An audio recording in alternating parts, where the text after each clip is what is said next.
혹시 건강에 도움이 될 거라 생각해서 매일같이 드셨던 견과류가 오히려 여러분의 콩팥을 조용히 망가뜨리고 있었다면 믿으시겠습니까? 저는 오늘 여러분께 지금부터 어디에서도 들어보지 못한 정말 중요한 이야기를 해드릴까 합니다. 건강에 좋다고 믿고 매일 한 줌씩 드셨던 이 견과류 때문에 하루에도 숨이 막혀서 응급실로 실려오는 분들이 해마다 수천 명이라는 사실 들어보셨나요? 한국의 60살 이상 어르신 10명 중 9명이 몸에 좋을 거라고 생각하며 매일 드시는 이 견과류 때문에 지금 이 순간에도 여러분의 콩팥이 조금씩 망가지고 있습니다. 저는 25년 동안 수많은 어르신분들을 돌봐왔습니다. 그 세월 동안 제가 목격한 가장 안타까운 장면이 무엇인지 아십니까? 바로 건강을 위해 열심히 챙겨 드신 음식이 오히려 독이 되어 병원 신세를 지게 된 어르신들의 모습이었습니다. 72살 김정옥 할머니께서 처음 저와 만났을 때가 아직도 기억납니다. 할머니는 텔레비전에서 견과류가 건강에 좋다는 말을 듣고 3년 동안 매일 아침 저녁으로 견과류를 한 줌씩 꼬박꼬박 드셨다고 하셨습니다. 그런데 어느 날부터 온몸이 붓기 시작하더니 소변 색깔이 콜라처럼 짙어지고 걸을 때마다 숨이 차올랐습니다. 검사 결과 할머니의 신장 기능은 정상의 30%밖에 남지 않은 상태였습니다. 할머니는 눈물을 글썽이시며 물으셨습니다. 선생님, 저는 건강해지려고 그렇게 열심히 먹었는데 왜 이렇게 됐을까요? 저는 오늘 양심을 걸고 병원에선 절대 말하지 않는 진실을 알려드리겠습니다. 왜 병원에서 이 이야기를 하지 않느냐고요? 환자 한 분당 진료 시간이 고작 5분입니다. 그 짧은 시간에 어떤 견과류가 좋고 나쁜지 일일이 설명드릴 시간이 없습니다. 하지만 오늘 저는 여러분께 낱낱이 말씀드리겠습니다. 오늘 영상 끝까지 보신다면 콩팥을 파괴하는 최악의 견과류 3가지와 죽어가는 콩팥을 되살릴 기적의 견과류 3가지를 정확히 구분지어 드리겠습니다. 그리고 어떻게 먹어야 하는지, 언제 먹어야 하는지, 얼마나 먹어야 하는지까지 구체적으로 알려드리겠습니다. 먼저 왜 우리 콩팥이 나이가 들면서 견과류에 더 민감해지는지 그 원리부터 설명드려야 합니다. 이 원리를 이해하셔야 나중에 어떤 견과류를 먹고 어떤 견과류를 피해야 하는지 스스로 판단하실 수 있습니다.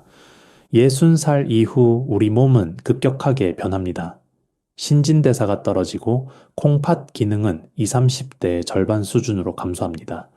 젊었을 때는 아무렇지 않게 소화시키고 배출했던 음식들이 이제는 몸에 쌓이기 시작합니다.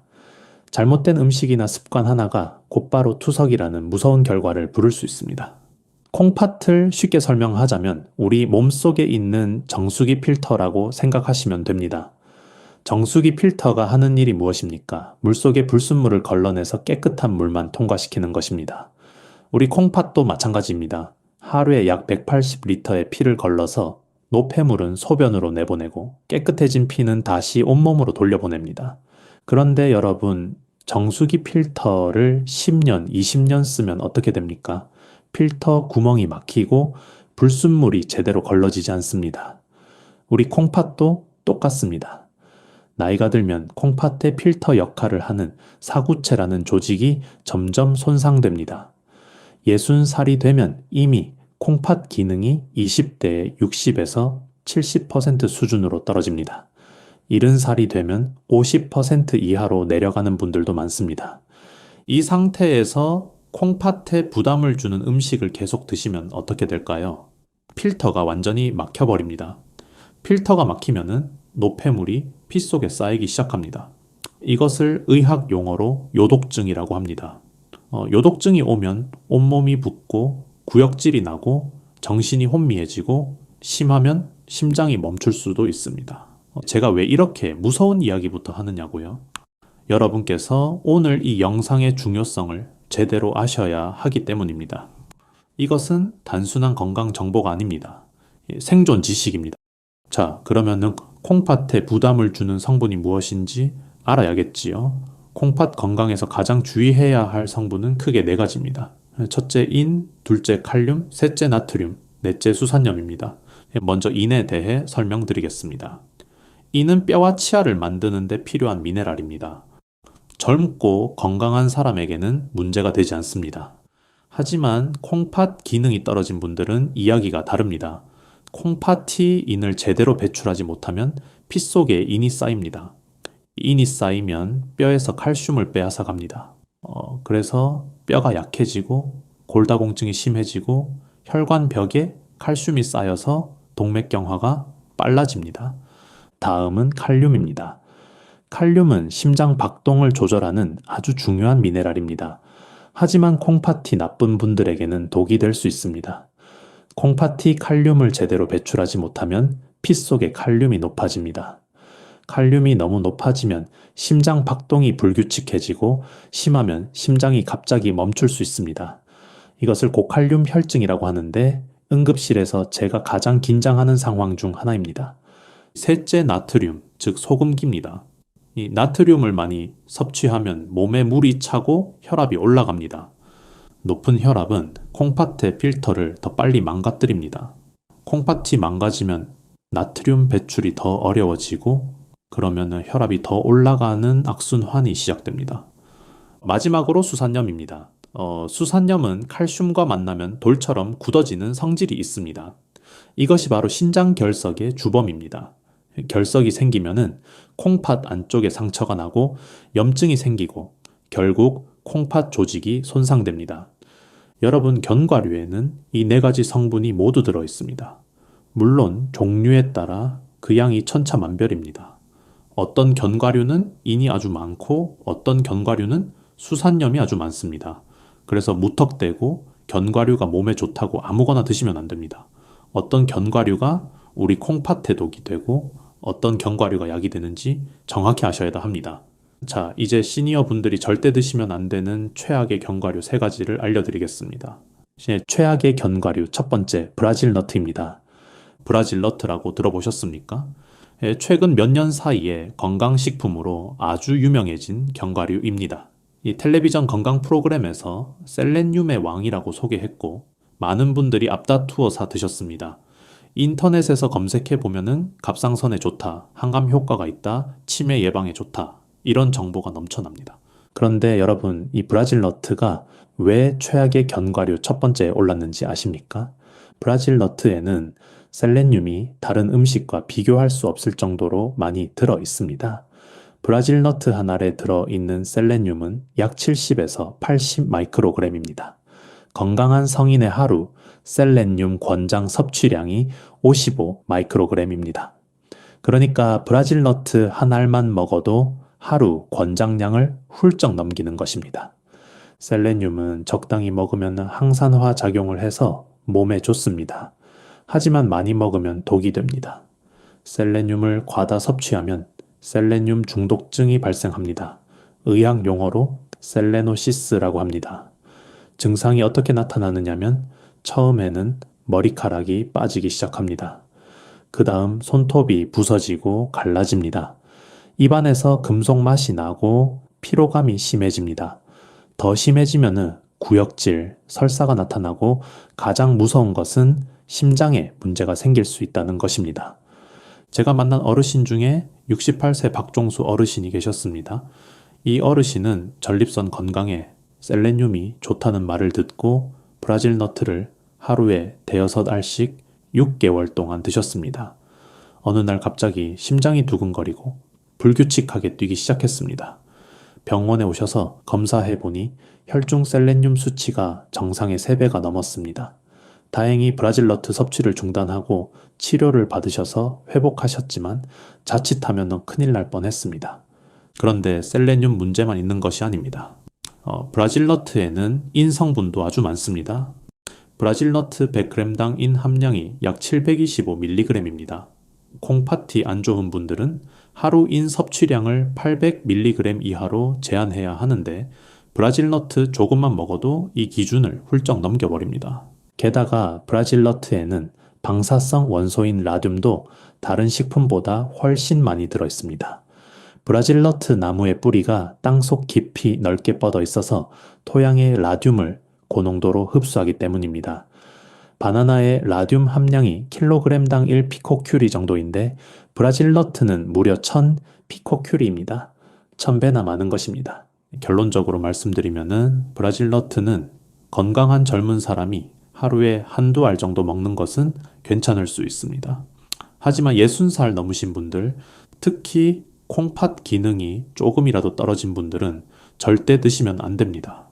좋다는 말만 듣고 무작정 많이 드시면 셀레늄 중독, 인과다, 방사성, 물질 축적이라는 삼중고를 겪으실 수 있습니다.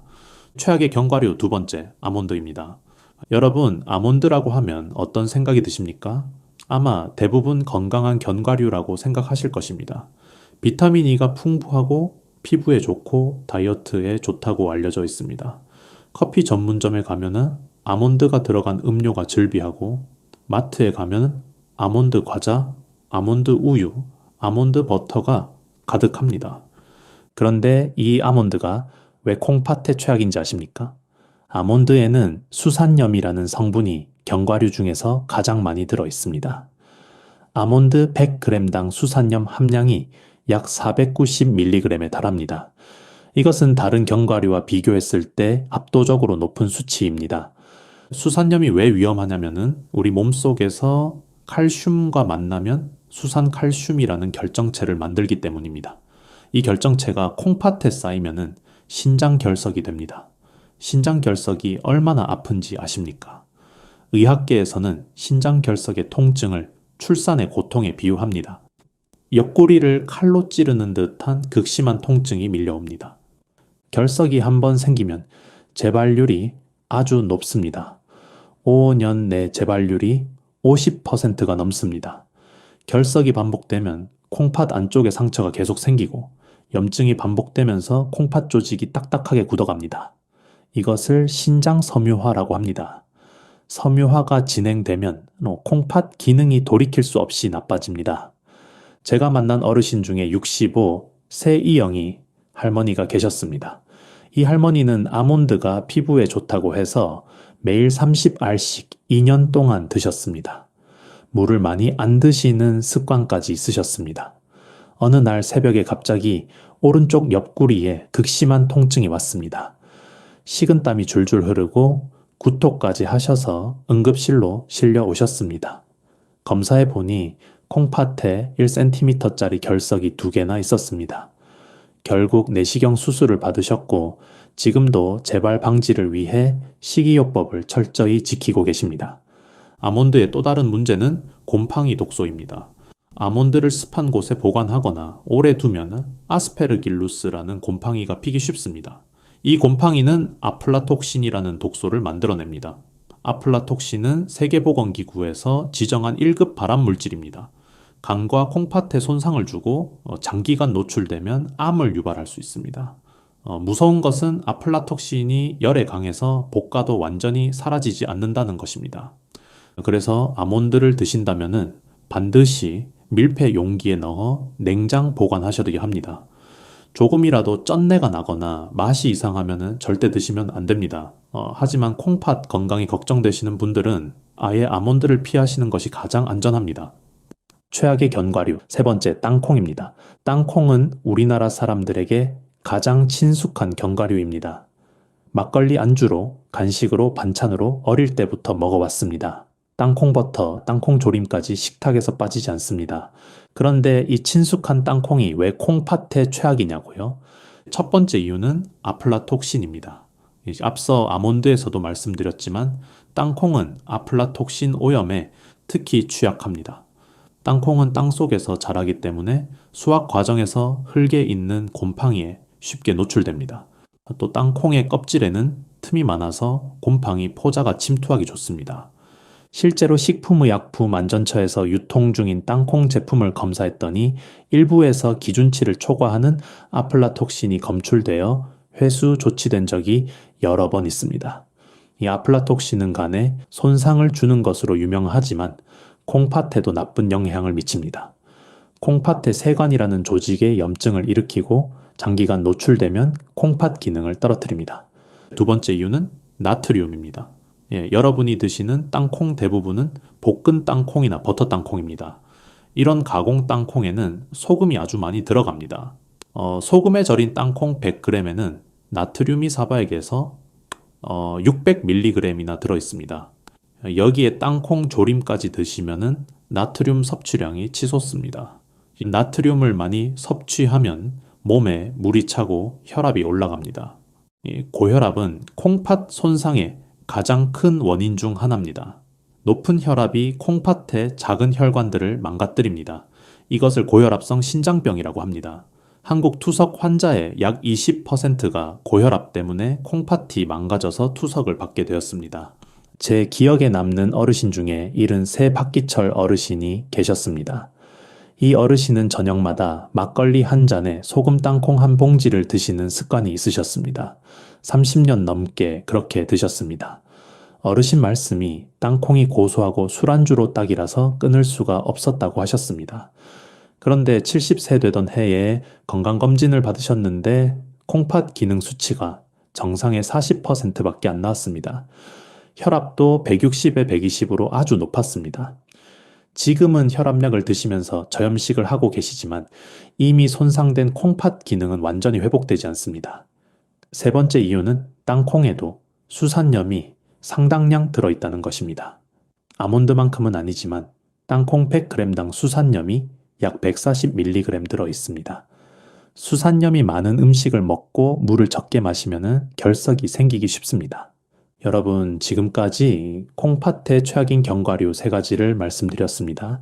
브라질 너트, 아몬드, 땅콩입니다. 이 3가지 중 하나라도 냉장고에 있다면, 혹시 매일 드시고 계셨다면 지금부터라도 줄이시거나 끊으시기 바랍니다. 자, 그러면은 지금부터 죽어가는 콩팥을 되살리는 기적의 견과류 3가지에 대해 알려드리겠습니다. 이 견과류들은 콩팥에 부담을 주는 성분은 적고 오히려 콩팥 건강에 도움이 되는 성분이 풍부합니다. 제가 25년 동안 어르신분들께 추천해 온 것들입니다. 기적의 견과류 첫 번째 피칸입니다. 피칸이라고 들어보셨습니까? 생김새가 호두와 비슷하게 생겼는데 맛은 호두보다 더 부드럽고 달콤합니다. 호두처럼 쓴맛이나 떫은 맛이 거의 없어서 어르신들도 거부감 없이 드실 수 있습니다. 피칸이 왜 콩팥에 좋은 견과류인지 설명드리겠습니다. 첫째, 피칸은 견과류 중에서 항산화 성분이 가장 풍부합니다. 미국 농무부에서 277종의 견과류와 식품의 항산화 성분을 조사했는데 피칸이 견과류 중 1위를 차지했습니다. 피칸의 항산화 지수는 100g당 17,940입니다. 비교하자면 호두가 13,542, 아몬드가 4,454입니다. 피칸이 압도적으로 높습니다. 항산화 성분이 왜 콩팥에 좋으냐면은 콩팥 손상의 주요 원인 중 하나가 산화 스트레스이기 때문입니다. 우리 몸에서 에너지를 만드는 과정에서 활성산소라는 유해 물질이 생깁니다. 이 활성산소가 콩팥 세포를 공격해서 손상시킵니다. 항산화 성분은 이 활성산소를 잡아서 중화시킵니다. 그래서 항산화 성분이 풍부한 음식을 먹으면 콩팥 세포 손상을 막을 수 있습니다. 피칸에는 특히 감마토코페롤이라는 비타민 E의 한 종류가 아주 많습니다. 감마토코페롤은 염증을 줄이고 혈관을 보호하고 콜레스테롤 산화를 막아줍니다. 콜레스테롤이 산화되면 혈관 벽에 달라붙어서 동맥경화를 일으키는데 감마토코페롤이 이것을 예방합니다. 둘째, 피칸은 인과 칼륨 함량이 다른 견과류에 비해 상대적으로 낮습니다. 피칸 100g당 인 함량은 약 277mg, 칼륨 함량은 약 410mg입니다. 브라질 너트의 인 함량 725mg과 비교하면은 절반도 안 됩니다. 셋째, 피칸에는 불포화 지방산이 풍부합니다. 특히 올레산이라는 단일 불포화 지방산이 많은데 이것은 나쁜 콜레스테롤 수치를 낮추고 좋은 콜레스테롤 수치를 높여줍니다. 혈관 건강이 좋아지면 콩팥으로 가는 혈류도 좋아지고 콩팥 기능 유지에 도움이 됩니다. 피칸은 하루에 5에서 7알 정도 드시면 적당합니다. 그램으로 따지면 약 20에서 30g입니다. 생것으로 드시는 것이 가장 좋고 소금이나 설탕이 첨가되지 않은 것으로 고르셔야 합니다. 아침 식사 후에 드시거나 오후 간식으로 드시면 좋습니다. 기적의 견과류 두 번째, 호두입니다. 호두는 우리나라에서 오래전부터 사랑받아온 견과류입니다. 생김새가 사람의 뇌를 닮았다고 해서 예로부터 머리에 좋은 음식으로 알려져 왔습니다. 실제로 과학적으로도 호두가 뇌 건강에 좋다는 것이 입증되었습니다. 그런데 호두가 콩팥에도 좋다는 사실은 많이 알려지지 않았습니다. 이 호두에는 식물성 오메가3 지방산인 알파 리놀렌산이 견과류 중에서 가장 많이 들어 있습니다. 호두 100g에 알파 리놀렌산이 약 9g이나 들어 있습니다. 오메가3 지방산은 염증을 줄이는 효과가 있습니다. 콩팥 질환의 진행을 악화시키는 가장 큰 요인 중 하나가 염증입니다. 콩팥에 염증이 생기면 섬유화가 진행되면서 콩팥 기능이 점점 떨어집니다. 오메가3 지방산은 이 염증 반응을 억제해서 콩팥 손상을 늦추는 데 도움이 됩니다. 뉴잉글랜드 의학저널에 발표된 연구에 따르면 호두를 꾸준히 섭취한 사람들은 나쁜 콜레스테롤 수치가 낮아지고 혈관 탄력이 좋아졌습니다. 혈관이 건강하면 콩팥에 깨끗한 피가 잘 공급되어 콩팥 기능 유지에 도움이 됩니다. 또한 호두에는 폴리페놀이라는 항산화 성분이 풍부합니다. 폴리페놀은 산화 스트레스를 줄이고 혈관 내피 세포를 보호합니다. 미국 로마린다 대학교 연구에 따르면 호두를 매일 섭취한 노인들은 인지 기능이 향상되고 치매 위험이 낮아졌습니다. 뇌와 콩팥은 둘 다 혈관이 아주 많은 장기인데 혈관 건강이 좋아지면 둘 다 혜택을 받습니다. 호두에 주의할 점은 수산염 함량입니다. 호두에도 수산염이 어느 정도 들어 있습니다. 하지만 아몬드보다는 훨씬 적습니다. 그래서 적당량만 드신다면 걱정하지 않으셔도 됩니다. 호두는 하루에 4알 정도 드시면 적당합니다.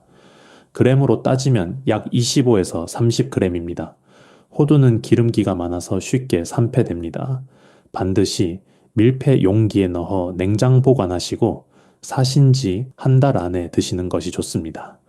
호두를 드실 때 한 가지 팁을 드리자면 반드시 30번 이상 꼭꼭 씹어서 드시기 바랍니다. 잘 씹으면 소화가 잘 되고 영양소 흡수율도 높아집니다. 그리고 침 속에 있는 소화효소가 호두의 한경양소를 분해해 줍니다. 기적의 견과류, 세 번째 아마씨입니다.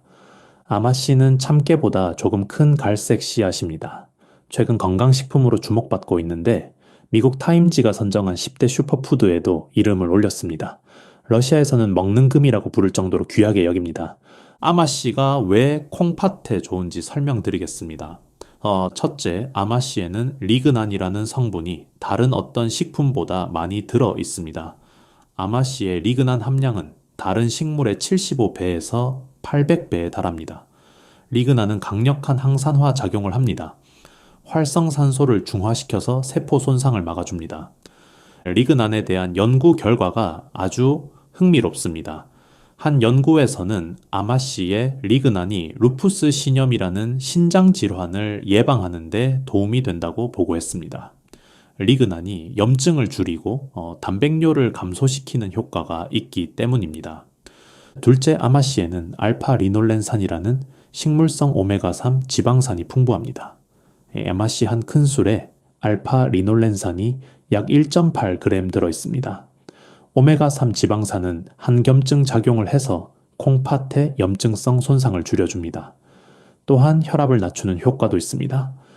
국립보건원 연구에 따르면 아마씨를 꾸준히 섭취한 사람들은 수축기 혈압과 이왕이 혈압이 모두 유의미하게 낮아졌습니다. 고혈압은 콩팥 손상의 주요 원인이므로 혈압을 낮추면 콩팥 보호에 큰 도움이 됩니다. 셋째, 아마씨에는 식이섬유가 풍부합니다. 아마씨에 들어있는 식이섬유는 수용성 섬유와 불용성 섬유가 모두 있습니다. 수용성 섬유는 혈당을 천천히 올려서 당뇨 관리에 도움이 됩니다. 당뇨병은 콩팥 손상의 가장 큰 원인입니다. 한국 투석 환자의 약 50%가 당뇨병 때문에 콩팥이 망가졌습니다. 혈당을 잘 관리하면 콩팥 손상을 예방할 수 있습니다. 아마씨를 드실 때 주의할 점이 있습니다. 아마씨는 반드시 갈아서 드셔야 합니다. 통째로 드시면 소화가 안 되고 그냥 배출됩니다. 믹서기로 곱게 갈아서 드시거나 처음부터 분말 형태로 된 제품을 사시면 됩니다. 아마씨는 하루에 한 큰술에서 2큰술 정도 드시면 적당합니다. 그램으로 따지면 약 10에서 20g입니다. 요구르트에 넣어 드시거나 샐러드에 뿌려 드시거나 미숫가루처럼 물에 타서 드셔도 좋습니다. 한 가지 주의하실 점은 생아마씨에는 시안화물 성분이 미량 들어 있다는 것입니다. 하지만 적당량을 드시면 전혀 문제 없습니다. 그리고 아마씨를 볶으면 시안화물이 파괴되므로 걱정하지 않으셔도 됩니다. 다만 임신 중이신 분은 섭취를 피하시는 것이 좋습니다. 자, 지금까지 콩팥에 좋은 기적의 견과류 3가지를 말씀드렸습니다. 피칸, 호두, 아마씨입니다. 이 3가지는 항산화 성분이 풍부하고 항염증 작용을 하고 혈압과 혈당 관리에 도움이 됩니다. 콩팥에 부담을 주는 성분은 적으면서 콩팥을 보호하는 성분이 풍부한 정말 기적 같은 견과류들입니다. 하지만 아무리 좋은 음식도 먹는 방법이 틀리면 독이 됩니다. 반드시 지켜야 할 5가지 원칙을 알려드리겠습니다. 첫째, 섭취 시간입니다. 견과류는 언제 먹느냐가 중요합니다. 가장 좋은 시간은 아침 식사 후 한두 시간 지났을 때 또는 오후 3시에서 4시 사이입니다. 이 시간대에는 위장 활동이 활발해서 소화가 잘 됩니다. 반대로 피해야 할 시간은 잠자기 전입니다. 견과류는 지방이 많아서 소화의 시간이 오래 걸립니다. 자기 전에 드시면 소화가 안 된 채로 잠들게 되어 위장에 부담을 줍니다. 또한 밤에는 콩팥의 역과 기능이 떨어지는데 이 시간에 견과류에 인과 칼륨이 들어오면 배출이 잘 안 됩니다. 둘째, 섭취량입니다. 하루 최대 섭취량은 손바닥에 올려놓았을 때 한 줌 정도입니다. 그램으로 따지면 20에서 30g입니다. 피칸은 5에서 7알, 호두는 3에서 4알, 아마씨는 1큰술에서 2큰술입니다. 여러 종류를 함께 드신다면 총량을 조절하셔야 합니다. 예를 들어 피칸 3알과 호두 2알을 함께 드시면 총량이 적당합니다. 욕심내서 많이 드시면 아무리 좋은 견과류도 독이 됩니다. 셋째, 물과 함께 드시는 것입니다. 견과류를 드실 때는 반드시 물을 충분히 드셔야 합니다. 물을 많이 마시면 콩팥에서 노폐물 배출이 잘 됩니다. 또한 수산염이 결석으로 변하는 것을 막아줍니다.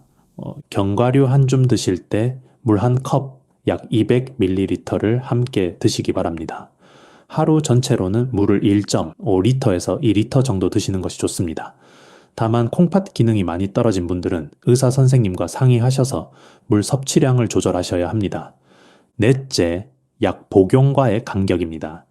약을 드시는 분들은 견과류와 약 사이에 최소 2시간 간격을 두셔야 합니다. 견과류에 들어있는 식이섬유와 지방이 약의 흡수를 방해할 수 있기 때문입니다. 특히 혈압약, 당뇨약, 갑상선약, 혈액응고제를 드시는 분들은 주의하셔야 합니다. 아마씨는 혈압을 낮추고 혈당을 낮추는 효과가 있어서 약과 함께 먹으면 혈압이나 혈당이 너무 낮아질 수 있습니다. 다섯째, 꼭꼭 씹어 드시는 것입니다. 견과류는 최소 30번 이상 꼭꼭 씹어서 드셔야 합니다. 잘 씹으면 소화 효소와 잘 섞여서 소화가 잘 됩니다. 또한 견과류의 세포벽이 부서지면서 영양소가 더 잘 흡수됩니다. 급하게 삼키면 소화가 안 되고 위장에 부담을 줍니다. 어르신들은 치아가 약해서 견과류 씹기가 힘드실 수 있습니다. 그런 경우에는 견과류를 잘게 다지거나 갈아서 드시면 됩니다. 자, 이제 실제로 이 방법을 실천하셔서 건강을 되찾으신 분의 이야기를 들려드리겠습니다. 68세 이순자 할머니의 사례입니다. 이 할머니는 3년 전에 건강검진에서 만성 콩팥병 3기 진단을 받으셨습니다. 사구체 여과율이 45로 정상의 절반 이하였습니다. 의사 선생님이 식이요법을 잘 하지 않으면 5년 안에 투석을 받아야 할 수도 있다고 하셨습니다. 할머니는 그동안 건강에 좋다는 말만 듣고 브라질 너트와 아몬드를 매일 한 줌씩 드셨습니다. 텔레비전에서 셀레늄이 좋다고 해서 브라질 너트를, 비타민 E가 좋다고 해서 아몬드를 드셨던 것입니다.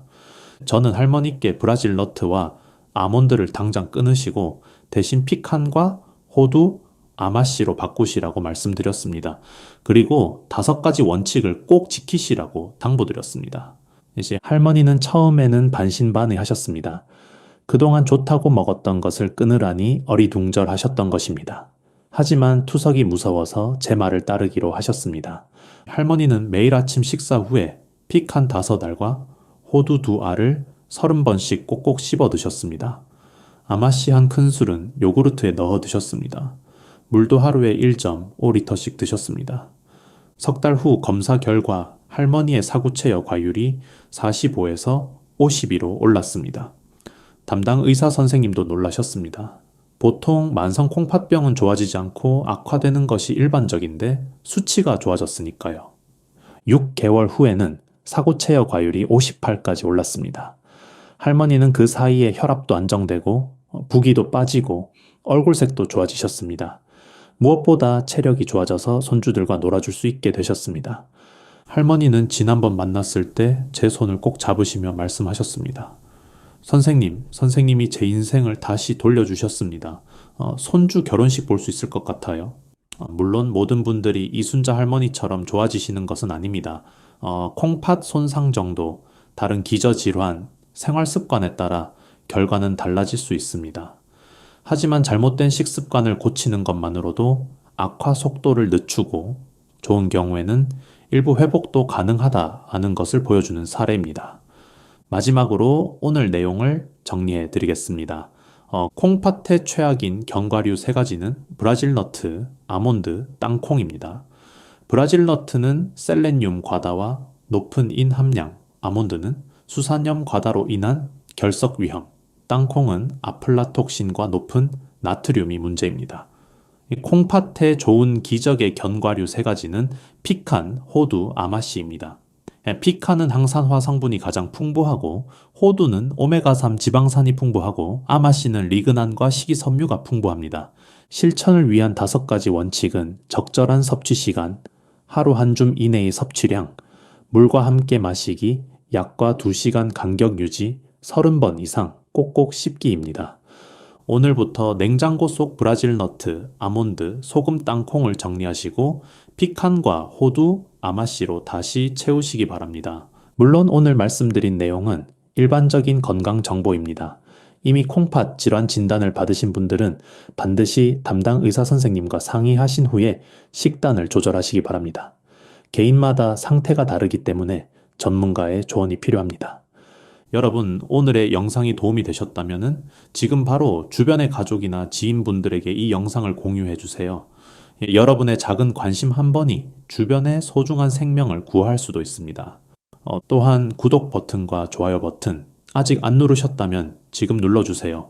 알림 설정까지 해주시면 앞으로 제가 올리는 건강 정보를 놓치지 않고 받아보실 수 있습니다.